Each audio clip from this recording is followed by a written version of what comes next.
अस्सलाम वालेकुम नाज़रीन, मैं हूं फैसल मिर्ज़ा और आप देख रहे हैं बोलता पाकिस्तान। पाकिस्तान का यूथिया उजड़ चुका है। ओवरसीज़ में बैठा यूथिया ज़लील ख्वार हो चुका है और ऐसे यूथिये जो टैंकों के नीचे लेटे हुए थे, जिन्होंने उनके नीचे लेट कर एक इनकलाब बर्पा करना था, वो इस वक्त उन्हीं टैंकों को सलूट पेश कर रहे हैं। वाक़या क्या हुआ है, मामला क्या हुआ है, इसके ऊपर बात करते हैं। इमरान खान ने उल्टबाजियाँ इस दफ़ा क्यों खाई हैं? ये कोई पहली दफ़ा नहीं है, बड़ी दफ़ा इमरान खान ने इसी तरह से अपने यूथियों को ज़लील ख्वार करवाया है। बड़ी बड़ी बुरी तरीके से उनको ऐसी मुकाम पर लेकर गए हैं कि यूथी जो हैं सरहानों के नीचे सर दे दे के रोते रहे हैं कि इस दफ़ा फिर से इसने हमें हवार कर दिया है। लेकिन इस दफ़ा जो हुई है, यूथी जो हैं उन्हें समझ नहीं आ रही। अभी तक सोशल मीडिया सुनसान पड़ा है, उन्हें समझ नहीं आ रही कि हम क्या करें, किस तरफ जाएं, किसको जाकर अपनी माँ बोलें, किसको जाकर पूछें कि ये हमारे साथ क्या हुआ है। इस दफ़ा हमारा लीडर एक दफ़ा फिर से वो वाला मस्खरा साबित हुआ है, जो मस्खरा बादशाहों के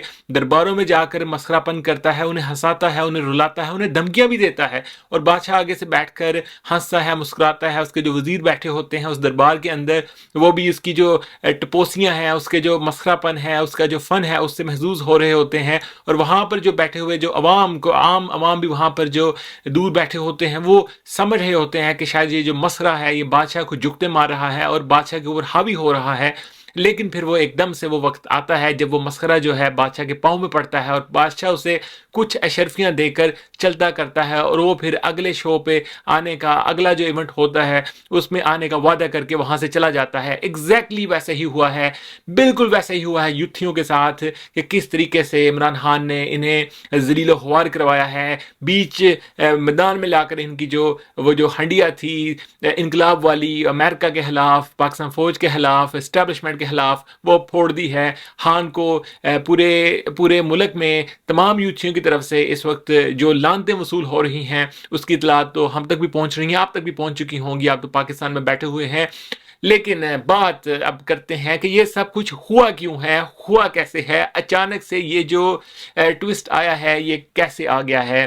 इतला तो ये भी थी कि ये शायद ये मामला कुछ आगे तक जाएगा और ये मस्खरापन जो है, ये सर्कस जो है, शायद 1-1.5 माह आगे तक चलता रहेगा। लेकिन एकदम से इस वक्त ये जो मामला तो उल्ट पुल्ट हुए हैं, इसके पीछे शहबाज गिल की वादा मुआफ गवाह बनने की इतलात आ रही हैं। उस शख्स ने वहाँ पर वादा मुआफ गवाह बनकर इमरान खान के लिए, इमरान न्याजी के लिए, तहरीक इंसाफ के लिए बहुत बड़ा एक एक स्टॉप ओवर लगा दिया था। और इनकी जो पूरी तंजीम है, पूरी जो पार्टी है, ये सोचने पर मजबूर हो गई थी कि अब हम कैसे बचें। ये जो इस्टेब्लिशमेंट के साथ, इंटरनेशनल इस्टेब्लिशमेंट के साथ जो हम पंगे ले बैठे हैं, इसको हम कैसे सॉर्ट आउट करें, हम क्या करें कि हम हमारा सर्वाइवल जो है वो हमें अब हमें नज़र नहीं आ रहा, हम क्या करें। तो इस मौका पर फिर इन्हें जो एडवाइस किया गया, इन्हें समझाया गया कि आप लोग माफ़िया मांगें, इनके पाँव पड़ जाएं और उसके बाद फिर मामलात को देखा जाएगा कि आपको कहाँ पर एडजस्ट करना है। क्योंकि अभी की जो सिचुएशन बन चुकी थी इमरान न्याजी की और इसकी सारी टीम की, कि ये लोग अपोजिशन के अंदर भी फिट होते हुए नज़र नहीं आ रहे थे। तो इन सब लोगों ने फिर प्लान किया, माफ़िया मांगी, तरले डाले, फवाद चौधरी को अमेरिकन एम्बेसी में भेजा, बाकी सब लोग भी जहाँ जहाँ पर भी जाकर माफिया मांग सकते थे, इन्होंने माफिया मांगी। और उसके बाद फिर अमेरिका की तरफ से उनकी जो नुमाइंदा है यहाँ पर, उनके साथ मुलाकात हुई। उनकी जो सीक्रेट एजेंसी की पाकिस्तान के अंदर जो इस वक्त नुमाइंदगी कर रही हैं, उनसे फिर इनकी मुलाकात हुई। क्योंकि ये जो एजेंसीज होती हैं, इनके माथे पर तो लिखा नहीं होता कि ये जी सीक्रेट एजेंसीज के लोग हैं। अगर इसके ऊपर अभी भी किसी को कोई शक है, ये वही हतून हैं जिनके हस्बैंड ज़ियाउल हक के साथ 13 हादसा में जहाँ बग हुए। और इनकी इनकी बहरहाल उस वक्त तो इनकी अलहदगी हो चुकी थी, लेकिन ये एक बहुत बड़े लेवल की, बहुत पहुंची हुई शख्सियत हैं जिनके साथ मुलाकात हुई। और बताने वाले बताते हैं कि इन्होंने गिड़गिड़ा कर उनसे माफ़िया मांगी, उनसे उनसे माजरतें की, माफ़िया मांगी और वहाँ पर अफसोस का इजहार नहीं किया, वहाँ पर बाकायदा इन्होंने माफ़िया मांगी इनसे। और इन्हें कहा कि अब हमें माफ़ कर दिया जाए और हमें सर्वाइवल की जो जंग है उसमें उसमें प्लीज़ उसमें हमारी हेल्प आउट की जाए और हमें सिर्फ बचा लिया जाए। उसके बाद दूसरे नंबर पे इन्होंने उसी जर्नैल को, जिस जर्नैल ने इनकी नैपियाँ चेंज की थी, उसको बार बार जाकर इन्होंने मैसेजेस भेजे कि अगर हमें पैदा क्यों किया था, अगर हमें पैम्पर नहीं करना था, अगर हमें इस लेवल पर लेके जाना था तो हमें माफ़ कर दिया जाए। जनरल बाजवा को वास्ते दिए गए, उनके 2 नए पैदा होने वाले जो जड़वा पोते हैं उनके वास्ते दिए गए जनरल नियाजी, इमरान नियाजी की तरफ से, और उन्हें कहा गया कि हमें माफ़ कर दिया जाए। फिर उनकी तरफ से मैसेज आया कि मीडिया पर जाओ, मीडिया पर जाकर माफ़ी मांगो। ऐसे नहीं होगा, वहां से शुरू करो। इमरान नियाजी की तरफ से कहा गया कि मैं कोर्ट में जाके जो मैंने माफ़ी मांगनी है कोर्ट से, वहां पर माफ़ी मांगूंगा, लेकिन वहां से जवाब आया नहीं, मीडिया पर बैठो। और प्लान किया गया है सारा इंटरव्यू, सारे क्वेश्चंस प्लांटेड थे, पहले से रिटन थे, ये सारे क्वेश्चंस भेजे गए। वहां पर जाके इमरान नियाजी ने माफ़ी मांगी, अपना सारा बयानिया अपनी जेब में डाला और वहां से फिर चलता हुआ। और उसके बाद फिर मीडिया के ऊपर ये सारी खबरें आनी शुरू हुई, और फिर उसके बाद मीडिया के ऊपर भी इनके एक आधे लीडरान ने आकर ये भी कहा कि हमें तो मालूम नहीं, ये तो कहा ही नहीं, और इस तरह की तो कोई बात ही नहीं की। लेकिन उसके बाद फिर पीटीए के अंदर से ही जिन लोगों ने जाकर ये सारे मामला तय करवाए थे, जिन लोगों ने जाकर ये माफ़ियाँ मांगी थी, वो सामने आए। उन्होंने आकर कहा कि हमने माफ़ी मांगी है, जिसे हमने मीर जाफर कहा था, अब हम दोबारा से उसे अपना वालिद तस्लीम करते हैं और हम पाकिस्तान के सियासी निज़ाम का दोबारा से हिस्सा बनना चाहते हैं। और उसके बाद इमरान नियाजी ने यह भी मैसेज दिया कि मैं जो हुकूमत है उसके साथ भी बैठने के लिए तैयार हूँ। इन अदर वर्ड्स उसने ये कहा कि मैं, अगर ये इलेक्शन की बात करते हैं तो फिर बैठूंगा, लेकिन उसकी तरफ से ये रजामंदी जाहिर हो गई है।